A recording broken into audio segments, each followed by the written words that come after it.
Okay, good morning, everyone, and welcome to this live intraday strategy webinar on SB Trade. Today is Thursday, December 14th, post FOMC, and it is ECB and BOE day. Those are going on as we speak.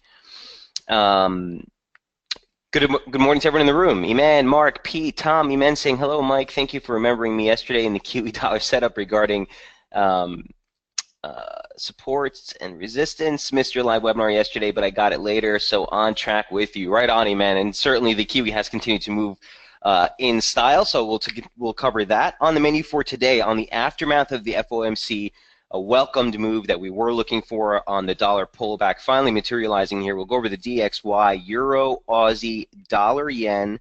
Those are still my four focuses right now. Pound Aussie.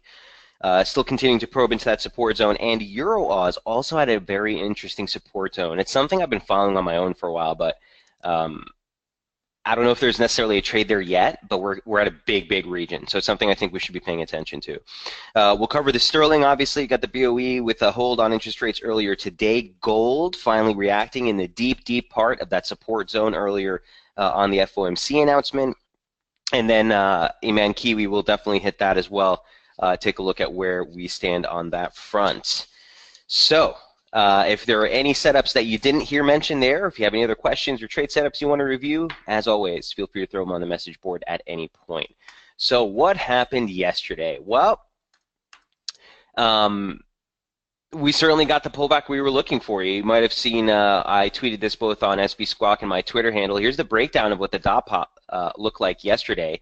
And certainly, you didn't see that much of a shift. Some major highlights I'll just point out. A, the terminal rate. Right off the bat, you had one FOMC event member who saw the terminal rate much higher than sort of the majority of the committee. You saw that dot drop. So the December print, pretty much now we're a static 3%, 2.75%, as where the majority of Fed members see the longer running terminal rate, okay? Sort of presses down the long end of the yield curve, right? Then you have also for next year, 2018, not a big shift. Most of them still see 2.25 to 2% as far as interest rates are concerned. Little bit of a contraction in distribution for 2019, right? A little bit more consensus there on a 2.5% clip by the end of that year. And again, a little bit higher of a print for some of those FOMC readers for 2020. The focus, though, is on next year and the terminal rate. So there really wasn't that big of a shift. And in fact, if you go into the quarterly projections, here there was some upbeat data too. A lot of people ran with the fact that you saw a big upward reduction to the GDP figures for 2018 to a quarterly or a yearly GDP annualized rate of 2.5% from 2.1 where it previously was. And also you saw unemployment downtick from 4.12 ticks to 3.9% as far as where the unemployment rate will be next year. Interestingly enough, and what the markets were paying attention to, no change, repeat, no change to the PCE or core PCE inflation numbers, which means, remember, of the Fed's dual mandate, the inflation target of 2% is the laggard, and that's really what's been holding them back from being able to normalize more aggressively. So the fact that they don't see that growth in inflation, even though we're getting growth in GDP, again, starts to temper down expectations that we might see an increased number of interest rate hikes next year. So as it stands, guys, markets are still pricing in one, maybe two interest rate hikes. The FOMC interest rate decision yesterday didn't offer anything to shift that. And you saw the dollar start to come off. You know, the 25 basis point hike was well priced in. And we were talking about the dollar index all week long, ever since the Sunday update, or the next day update, rather, Monday, when we were talking about this key resistance region. Okay, 94.23 into 94.14, specifically a real region of resistance that coincided right on the median line. The risk for was a reversal off that. As we were heading into the release, obviously, we were talking about the fact that 93.83 was sort of the level to beat. Okay, after we tagged that, that was the level to beat to really open the downside. That would require a break below the weekly open, basic slope support, and a basic 236 retracement of the advance off the lows from November. So once that gave out, you want to see acceleration, right? That's what gives us the conviction that price is in fact turning over. We noted the fact that on that high, you were also seeing some divergence in price. So for me, it was either a spike high here to sell, or if we broke down, once we cleared 93.80, that was the go ahead. So here's what it looked like yesterday, post FOMC, right? You got the break, you saw the acceleration right into the initial targets. 93.50 was sort of the first zone. Second zone is 93.36. It's the 50% retracement of the advance, but also some former swing lows, former swing highs, and the break really was the charge of the acceleration for the advance. So a little pivot there that you could see a little bit of a hang up, and that's what we were talking about yesterday. Also note, on the daily chart, you also had that 100-day moving average, which converges right there. Even longer term is this 50 line, okay? They see right here. It's a little bit clearer on the daily chart, or on the weekly rather, okay? Right here, this median line right off the highs. So there's a lot right here that may hang things up a little bit, but all things held constant, looks damn good, guys. Looks damn good. Okay, so specifically for the close of this week, obviously we still have another day of trade to go. If we were to push below the lows that we made here, basically that's 93.04, that would constitute an outside weekly reversal off resistance. And remember, 93.87 is the low week reversal close from last year. So a pivot level that we've been watching for some time and on a close basis has been rock solid. So if we get an outside week reversal off this region, obviously we'll have to revisit this tomorrow. That is indication, again, for another bearish move here in the dollar index. But as it stands, still looking lower. It looks like we're cracking 93.36 now. Okay, subsequent downside targets on the intraday charts haven't changed. So again, from last night and where we stand right now, you're looking at the 2016 low day close. A decent pivot in price over the last couple of months. So that's 93.06, just psychological figure right there. 92.59 is the 618. That's essentially where we bottomed out. Longer term 618 retracement of the advance. That's at 92.60. And again, 92.60 comes up also on the daily chart right there. That's the monthly objective, monthly opening range low. So again, a break below 92.60 really, aside from anything, it's fundamentals, whatever, objectively, it's the monthly opening range lows. And that would further validate a little bit more of an aggressive downside bias here in the index. All right. Long story short, watch the U.S. Open today. I want to see a close for the week below 93 would be great. And again, at this point, we're going to lower our bearish invalidation. Essentially, it's 93.80. Yesterday, I had it at 94.14. That's still really the major resistance level, guys. But if you're trading this on a near-term front, on a scalp basis, you essentially want to see the weekly opening range lows hold, which also broke yesterday. So that's like 93.60. I'd stretch it to 93.80 if you're holding a decent position. But as long as we hold below this threshold, we're basically looking lower. Questions on the index, the FOMC, any of the implications for the Fed stuff? Not really much of a shift. That was Yellen's last quarterly meeting. Obviously, she's still in the helm in January. February takes over Jerome Powell, who will be the new Fed chairman. And again, he's seen more of a sort of a carryover of the same type of policy we've been seeing. Okay, so that's DXY, number one. Number two is Euro. Another one that obviously exhibited some really nice levels at the lows. We were talking about this heading into the release. Here's what the euro dollar looked like last night on the back of the FOMC. Ahead of this, ahead of the release, if you go to the previous day's update, guys, for euro, when we were looking at this, we were looking at a couple of different things. The fact that we were getting some strong divergence into that low. Okay, price action, one of the oscillator points below 30, one above, price action making a lower low, and the 50 line literally catching that to the pip. So the focus was on this range right here between 1788, basically 118, and that 117.09 level. Ideally, we would have gotten a dip to buy, but at the end of the day, we were looking for an exhaustion low, right? And that's what we were talking about. So yesterday's release comes out, and boom. The pullback was very brief. You didn't really even get that one too deep, before ripping through not only the weekly open, which was at 1762, but then we also cleared 118.05. And 118.05 is not only that 38.2, a decent pivot in price, former swing lows, former swing highs. It's the objective weekly opening range.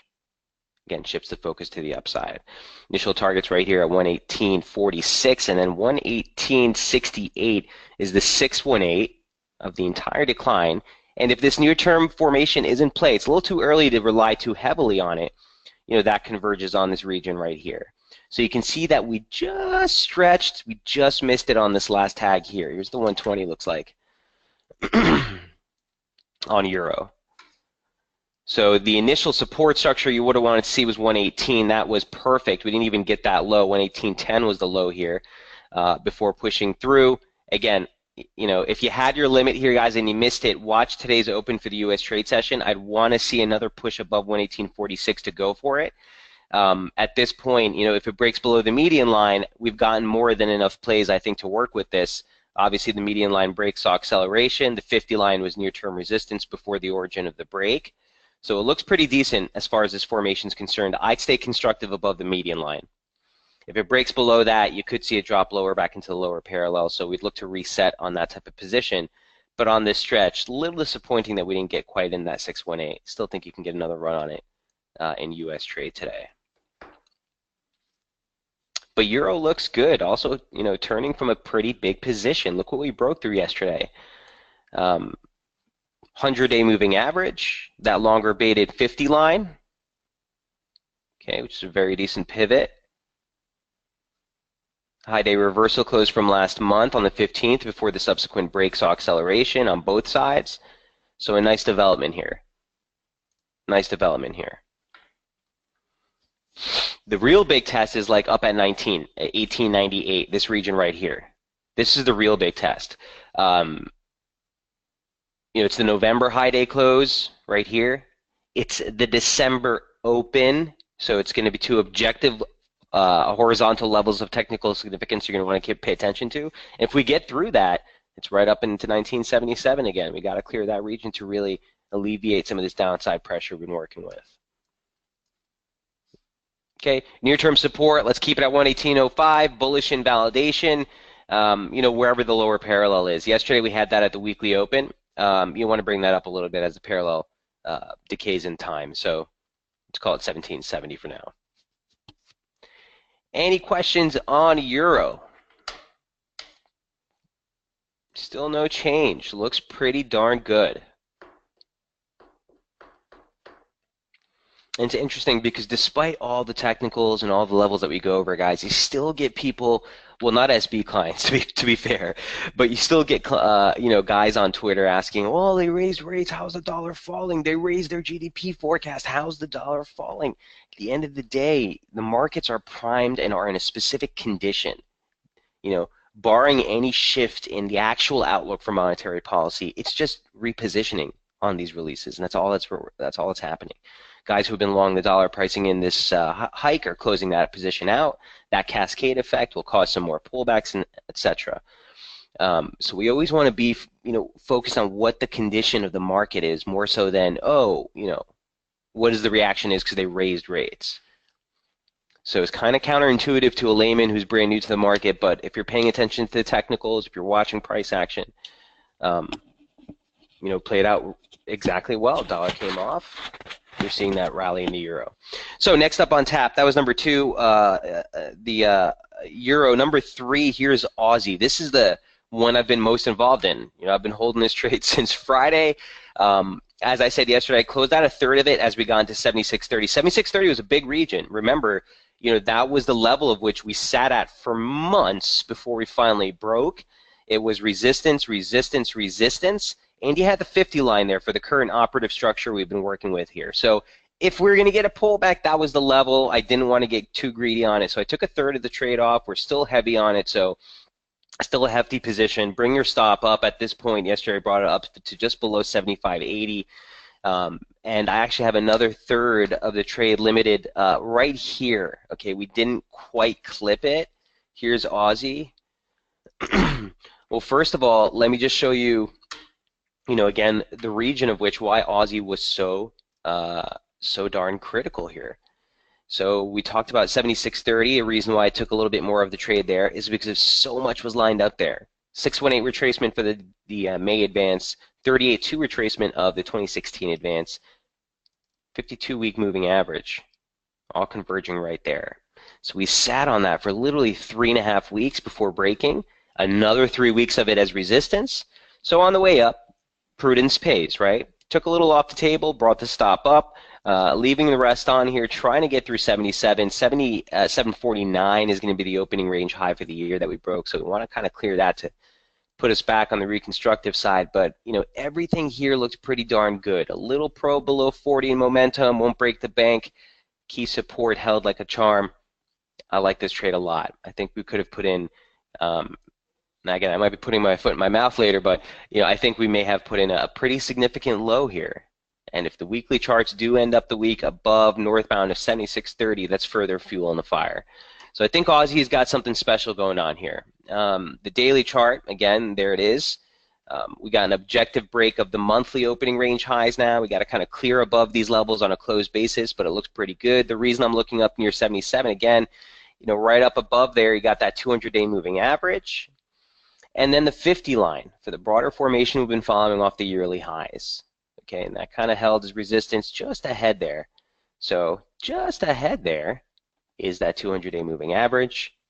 And obviously former slope support off that May low, 1 touch, 2 touch, 3 touch to the break, saw acceleration. You'd expect to see some resistance there too. So we'll see if we can't get that stretch higher. Looked pretty good even on the decline here. We were talking about the divergence that we were seeing, momentum continuing to hold those lows, the price action making further deeper lows. Looking at this on the intraday chart, here's the pitchfork that we added recently. And the reason I looked, pretty confident with this one is just because the 50 line was almost a perfect launching point for the advance higher. The 50 line here, the upper 50 line, which is where I took profit yesterday, like I said in the report, I thought we were going to get a larger pullback, maybe a scenario where you can get in long again near 76. Obviously, it didn't materialize. Here's the pop through higher, and again, I'm still looking to see if we can't get that stretch near 77.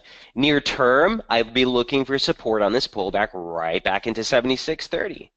Okay, right back into this key range of pivot support. Resistance should be support again. Okay.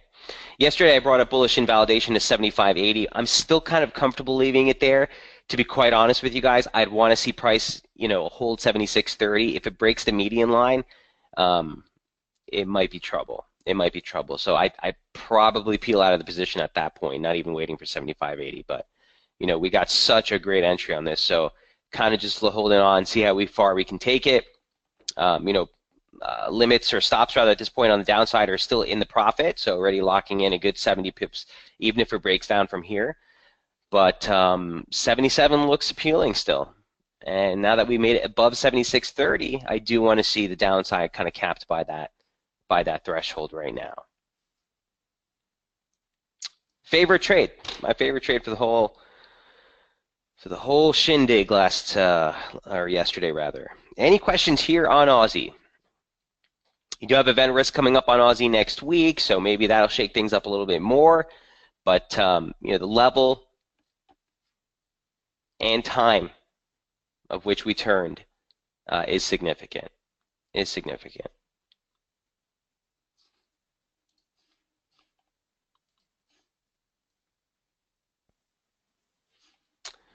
All right, so that is Aussie. No change to any of these levels. We're basically meandering just below that median line there, the upper parallel. So wait for the pullback.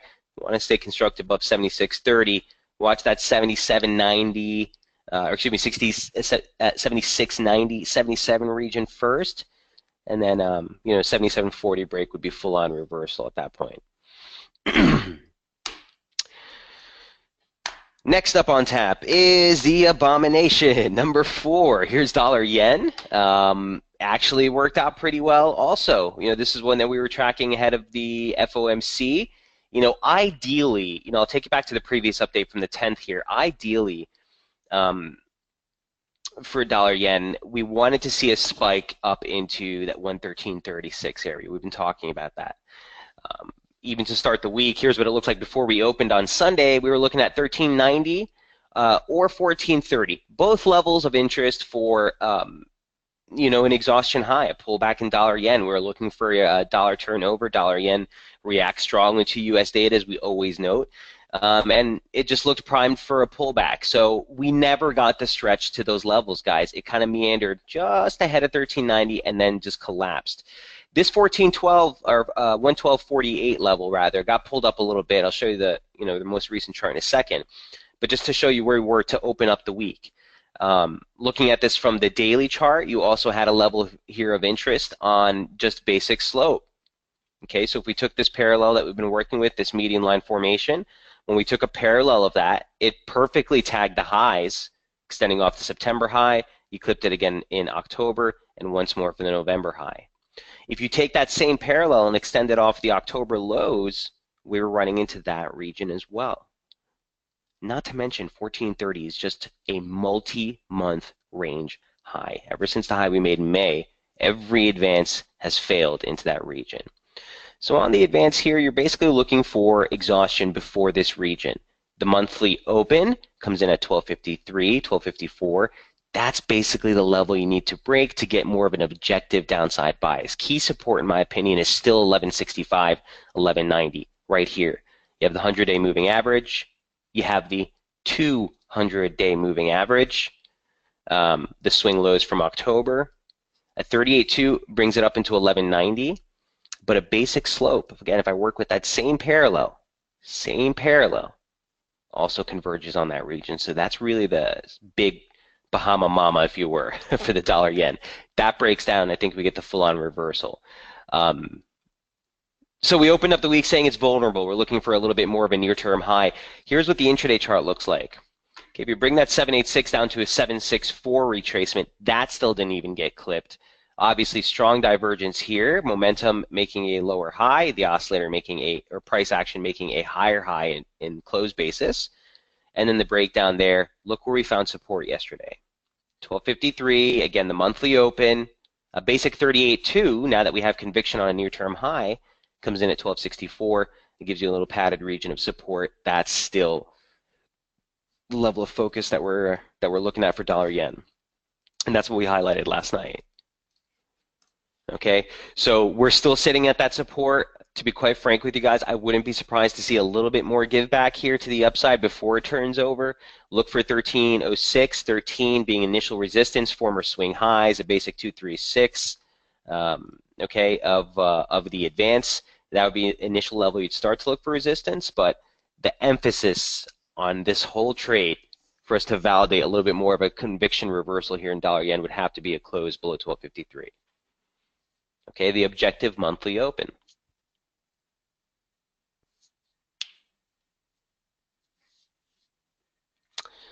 Iman says, we didn't take that spike yen because, as you said always, the yen never gives us what we want it to do. Well, I don't want to say it carte blanche like that, Iman, that'll never do what we want it to do.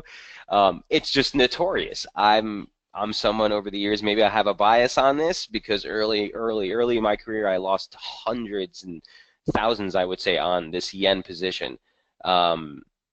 Back when we were trading 130 and it was on the way down to 78. So I just have a bad experience with it, and it's just notoriously known for big swings, throwovers, and all this. But for me, there was just nothing to do. I wanted to be a short side trade on this, and I didn't get early enough. And then once we started approaching 1260, what am I going to do? Sell it into support? So I got to wait. Ideally, as it stands right now, either a rebound near 113.06 or a break of 112.50, and then retest would be the entry for a move down lower into 11.95 and 11.65. Both those targets are pretty big for dollar yen. And again, once you get some structure to the decline, we don't really have anything to work with yet. Maybe we'll get a little bit more of a conviction type of position. But right now, it's It's kind of hard to get excited about anything new for dollar yen. Just watch this key support zone until we head into close the week. If we close below, I still think you have a long way to go there for the dollar yen pullback. My concern, and just to play devil's advocate, Eman, to kind of just play on what you said there. My concern is that this is dollar yen. This thing could still this could be a fake out. This could still rip into that key support that we were looking for. On the initial advance there, range highs before turning over and just completely massacre a whole load of people. I don't know. That's not what I think is going to happen, but it's dollar yen. It'll do whatever the hell it wants to do. So at the end of the day, I'm just looking for near-term levels of exhaustion here, and a close below 1250, like I said, would sort of clear the way for that move near 1165. And that's the big zone of support for dollar yen. Questions on the abomination heading into next week. Last full week of trade for 2017. Can't believe I'm saying that already. All right. All right, that's number 4. Number 5, here's Pound Oz, an interesting trade and a pair that not me, you don't hear talk about too much, but it was pretty good. Start off the week, we were suspicious that this thing was vulnerable for a turn lower.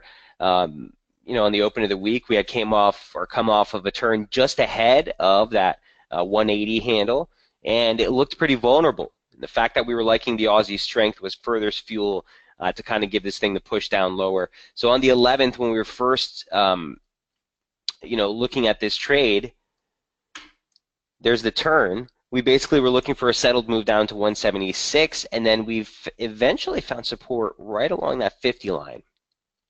And that's what we were trading basically last night, and this is what I wanted to highlight. It looks pretty clean.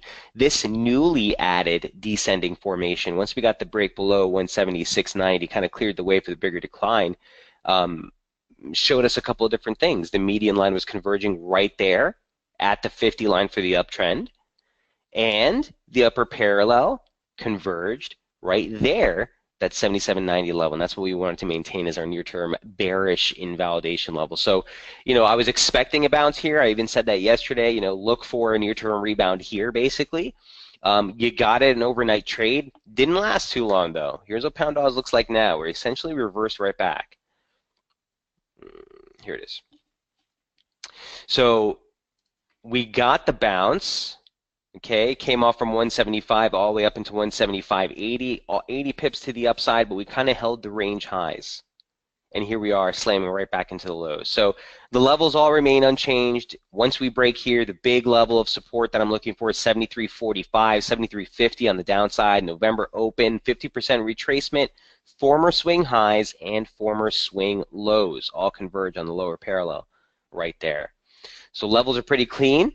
I would expect, gunshot approach. If you put a gun to my head, I still think you do get a rebound here. I was kind of looking for this thing to kind of make it back near the median line, the 50 line there. Entry near 176.90 would be like ideal. I don't think you necessarily get that high. But at the end of the day, you're looking for entries on the short side still, I think here. And while the pound dollar, I still do want to broadly remain constructive, that also still has a little bit more room, I think. Yesterday's performance wasn't really the stronger move I was looking for, like we got in the Aussie, like we got in the yen. Pound did rally. It did rally, but it didn't really break any major resistance levels. So it kind of has me still concerned. If I want to play Aussie strength while being cautious on the pound, I think this is a decent trade still. If you're still holding short exposure, by the way, from earlier in the week, I would have a stop just above the 50 line here. Okay, and that's kind of, I would just leave it and let it trade. See if we can't get that move down near the 74.60, 74.30 level here. Interesting trade. We'll continue to track this one. And a much larger ATR. So if you're someone who's newer to near-term trading or you're just getting your feet wet, make sure you're keeping a light leverage trade on this one. Just because you do get those, bigger swing. This might look like a little thing here, a little blip on the radar, but that's an 80 pip rally overnight. All right, any questions here on Pound Aussie? Next up is the Euro Auss, and this is kind of that weird one. I just kind of wanted to share with you guys that I've been, kind of quietly tracking in the on my end. Look, the basic trade was the short.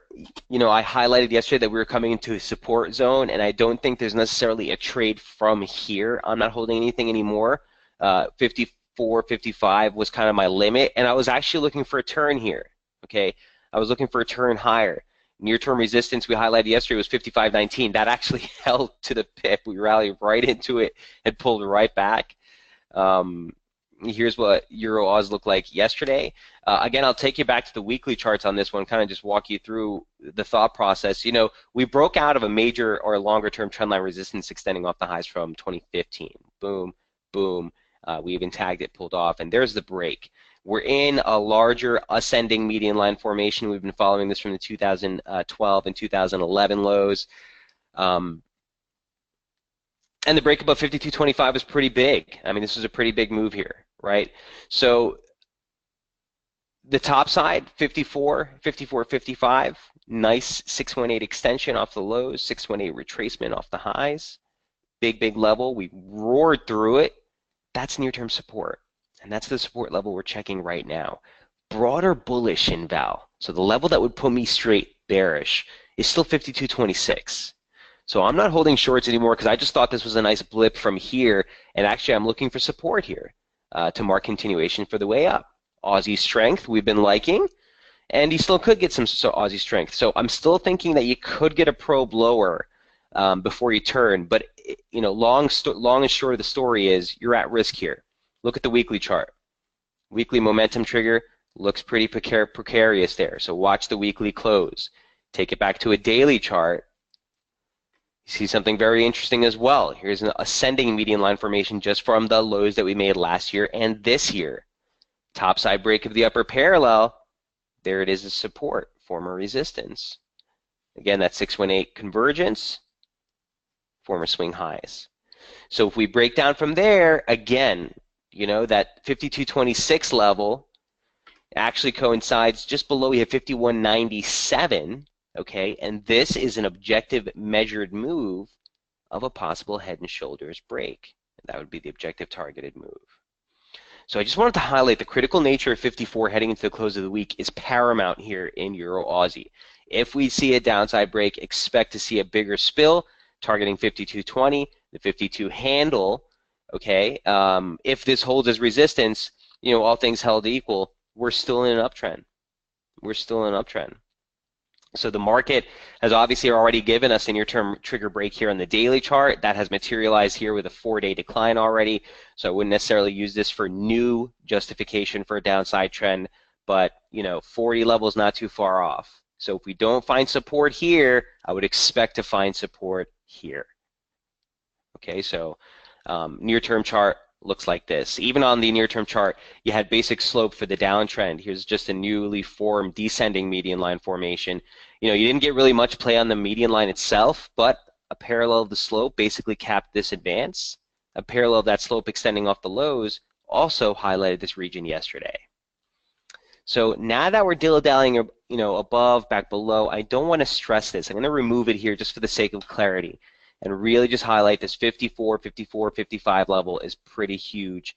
That's basically what I'm looking for as far as guidance here in Euro Aussie moving forward. Downside break, 53.34 just be a near-term soft target. And again, 52.50, 52.26, big. This is huge down here. All right, it's still an oversold, so I don't want to be cute and try to sell it or try to buy this thing per se. You did get some divergence here on the 120 minute. This is what I was looking at earlier.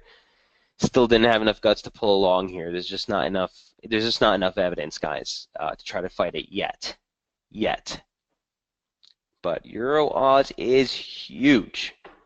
Big region here. Big region. Weekly chart, daily chart, intraday chart, all highlighting. Pretty big region at 54. Retest of the upper median line parallel in pound Aussie, July 3rd, August 8th, September. In pound Aussie, maybe a better bounce. Let me see that. Let me go back to it again. Pooja, give me one sec. Pound Aussie. What chart is that? Daily?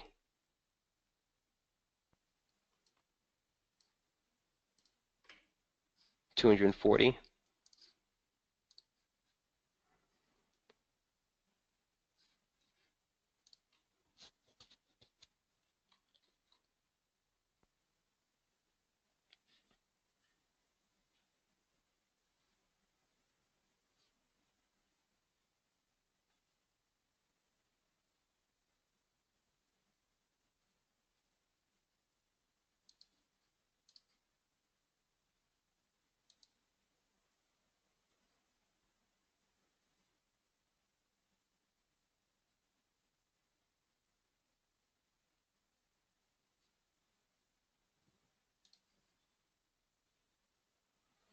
What was the last date?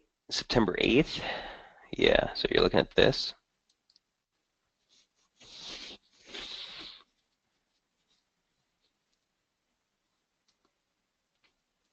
Yeah, it tested the upper parallel. I do like that slope. And I'll tell you, when I do a drill like this, what I'll do is I'll just take the parallel and I'll extend it to the highs. Let's see if that gives me anything too. Well, this high was perfect with this high, essentially.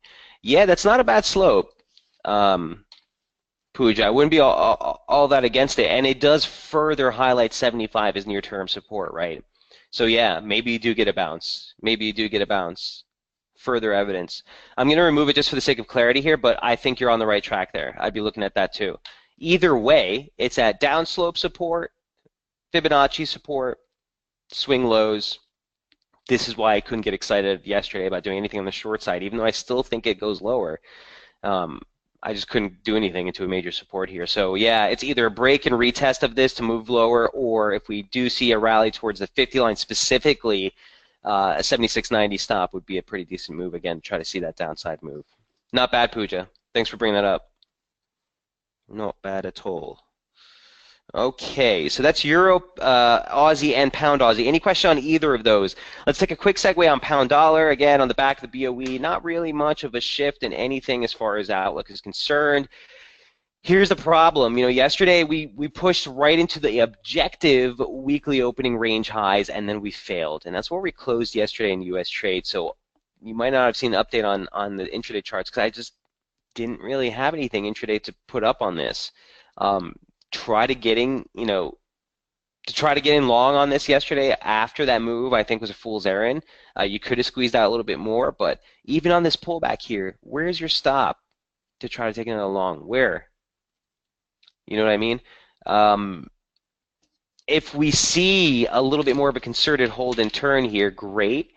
But I just don't have a way of attacking this. I hate these expansionary ranges. I told you guys. So I'm not. I just don't know how to get involved in pound. I'd rather be on the long side. I do like this trade on the longer term, but to take a look back at this at the days that we've been following it, you know, um, here's what it looked like ahead of the FOMC.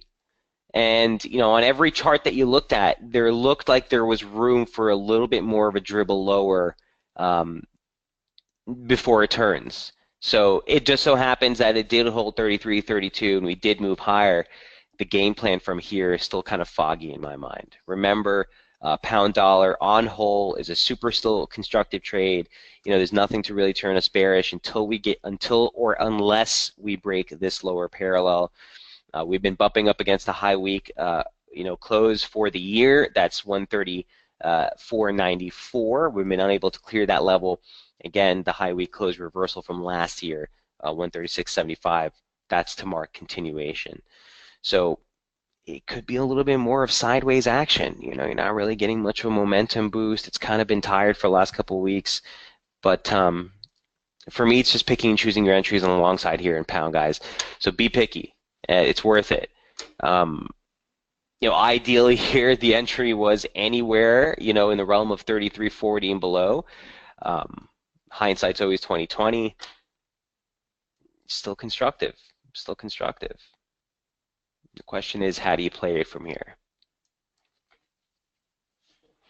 So, look, stay constructive above 33.79. That's the weekly open. If any of you are holding long exposure, as long as we hold 33.79, I'd remain comfortable in that long. You really, like I said, 34.95, the high day close for the year. That's the kind of level that you need to break to mark little bit more of a validation that you're still on course, the resumption of the broader uptrend. Looking for 35.43, and again, 35.50, 35.86, 35.89, nice confluence region there I'd be looking at. But not too convincing. Also look at it from this standpoint. Here's your weekly open. You make a weekly opening range. You test the weekly opening range high on data. It's unable to breach. But once we do breach, it's a quick reversal and move back lower. So even from a basic opening range standpoint, you're not getting that conviction push. So a little hesitant here on pound. Bullish invalidation still at 32.26. So take it for what it's worth. As long as we stay above that, I want to see this thing start to break some resistance here to mark validation of the broader uptrend, but broadly still constructive here on the pound. Any questions on cable? We'll get a position on this somehow at some point.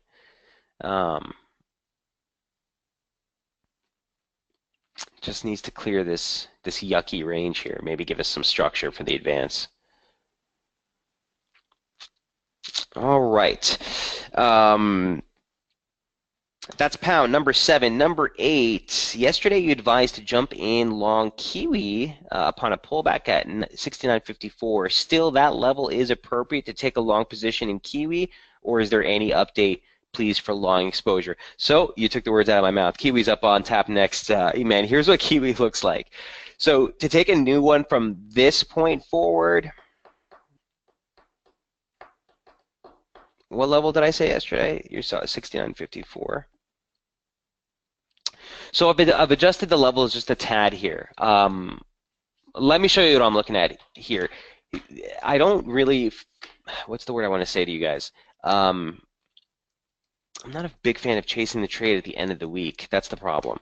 The pullback would have gotten us on the FOMC type of play. It would have been a little bit more of a comfortable trade, but now that we're kind of teetering out the week, here's what Kiwi looks like on whole, top side down. Weekly, big support, big support. Resistance region, we came right into. Amen. This is why I don't want to. The objective was to reach into this level. Now we reached into the level. So do we still want to take a long? I don't know. This is big.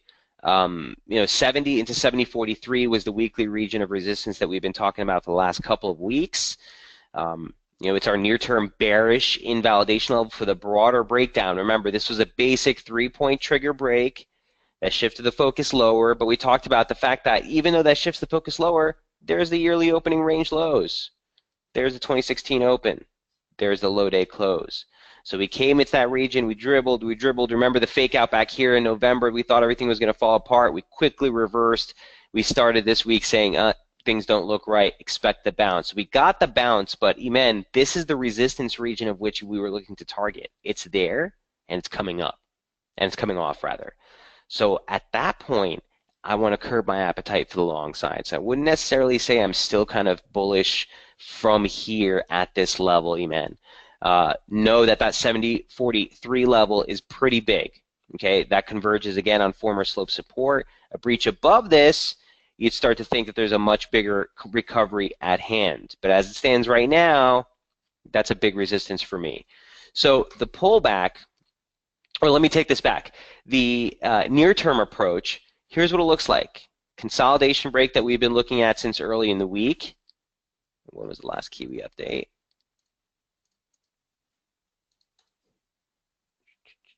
Here's what it looked like. Here's what it looked like on the open before the Sunday open. We were talking about this consolidation break. We wanted to see 69.36 break to really give us that upside thrust. 69.66, the 70 handle, and this median line is basically your targets. We turned right ahead of the median line.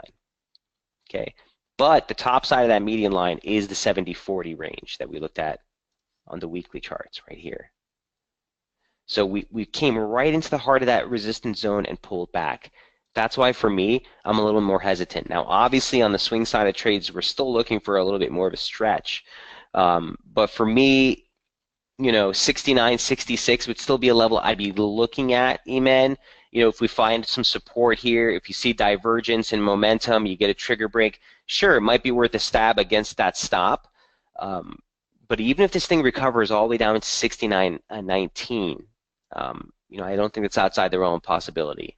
And that would be a decent entry for another move to the long side. You understand what I'm saying? If you see the momentum here on the weekly chart, on the daily chart, turning right at 60, this was a nice breakout, and we looked higher, but this was sort of the first zone that we were worried about. We're getting a pullback off that zone. So I think the pullback might extend a little bit lower before we get an entry. So I'll still look at 69.50, 69.66 here, but a deeper cut, as close as you can get to former slope resistance, former upper median line parallel, as close as we can get to that, the better rather. The measured move for the objective consolidation break still takes you to 71. And look on the chart on the right. Look what's there. 200 and 100-day moving averages. That's the exact measured move for the triangle consolidation break. So to answer your question bluntly, I still think you're at risk for a little bit of a pullback here past 69.55, but the levels, the outlook remains unchanged. Inevitably, I do want to see that pullback to get another spike higher. 70, 77, 71 is a pretty big region on the daily charts, and that's where I think you'd find a little bit more of a resistance trade. Makes sense?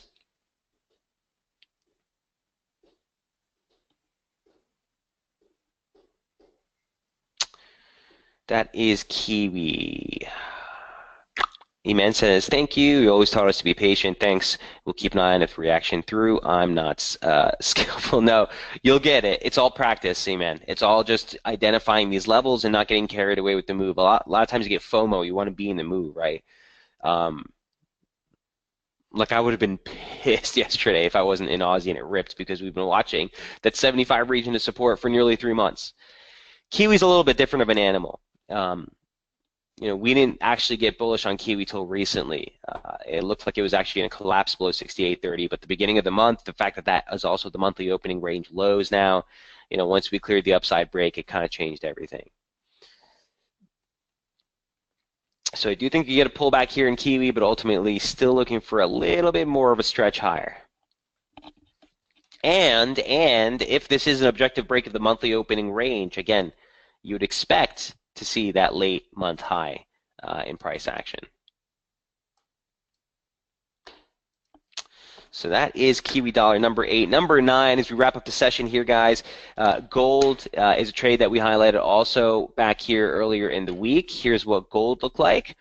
And it was coming into a big support level. Look, we talked about 1240 on so many different forums. It was a basic 50% retracement of this advance off the lows from December of last year. You had a 618 extension off the high that came in at 1246.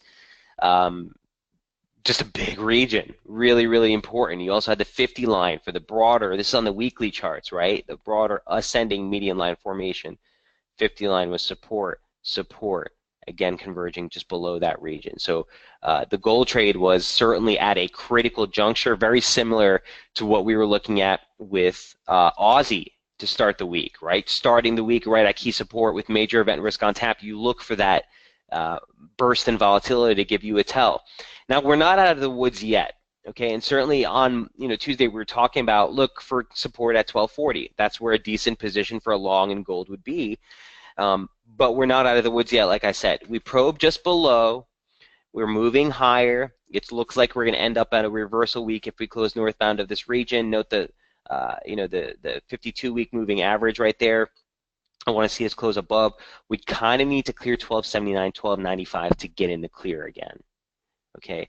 And my concern is that you see one last dribble into 1209.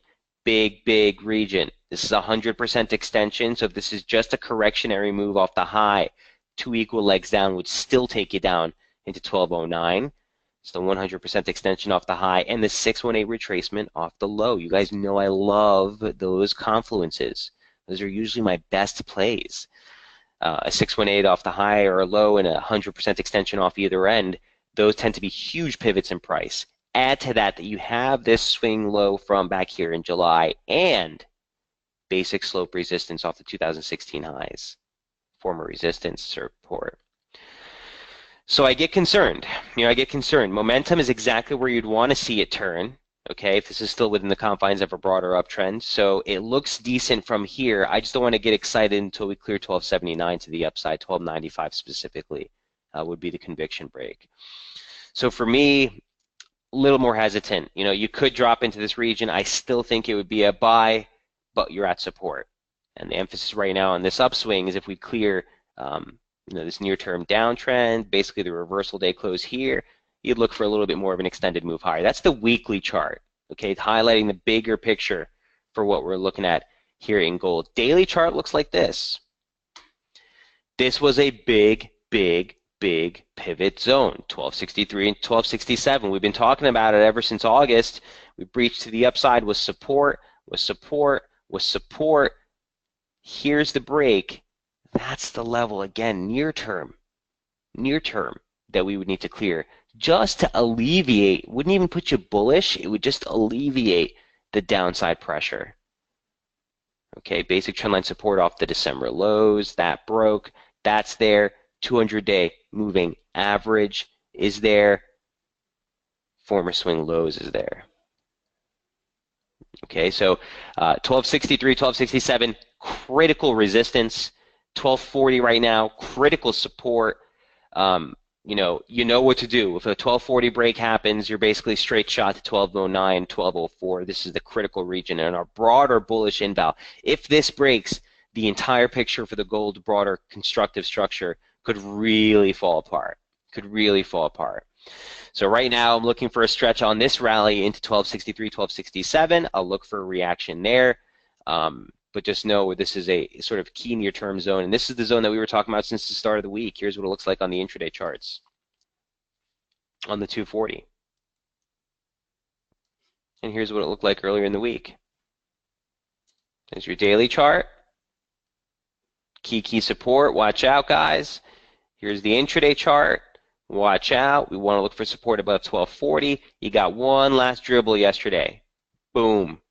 On divergence. Now it's weak divergence because it's below 30, but it's divergence nonetheless. So even if you had no conviction on this move, it's this crack back above 1246 that sets it off back onto the long side. So there's 1263, 1267. I do think you get that stretch into this zone, but really this is the zone that we would need to clear, guys, near term before we start to look a little bit more of a conviction long for gold. Right now we're just bouncing off of key support. Okay, so trade will be watching very closely as we get deeper into the month. If the dollar turns around and the weakness in the dollar does persist, we've been talking about the index, right? If that starts to come off, well, then that would be the fuel that we would need to really get this the gold trade moving to the upside. So there's 93.36. See, this is why I'm a little hairy as we start off the U.S. session. This is why I'm very cautious about this. You saw that slip lower, and here we are rebounding. This is big. This is big. So I wouldn't be surprised to see this bounce. Wouldn't be surprised to see Aussie come against me a little bit. Still holding that, and still want to see that continue to move on this advanced near-term resistance at 93.80 here on the index. Okay, that's a mouthful. Let me know if you guys have any other questions before we wrap up the session and the week. Keep in mind, Jamie is on tap at 11 o'clock with the midweek strategy webinar to go over the swing trades that we've been covering. We've both been killing it. We've both been all over these levels lately, so I encourage you guys to stick around for that. If there are no other questions, I will wrap it up here. Remember, we're back on tap on Monday morning on the free session on Daily FX. That'll be the last free session for the year, and then regular time slot Tuesday, Wednesday, and Thursday here on SB Trade Desk. The following week, guys, for Christmas and the week after, there's likely to be no webinars. Listen, price action thins out, and me and Jamie have obviously the holiday with our families, so we'll still give you write-up updates, but I don't think we'll have too many webinars for the week of Christmas. So we'll go over that again next week with a hard line schedule. Till then, best of luck trading, and good luck. Wait for Jamie at 11 o'clock, and I'll see you guys on Monday. Cheers.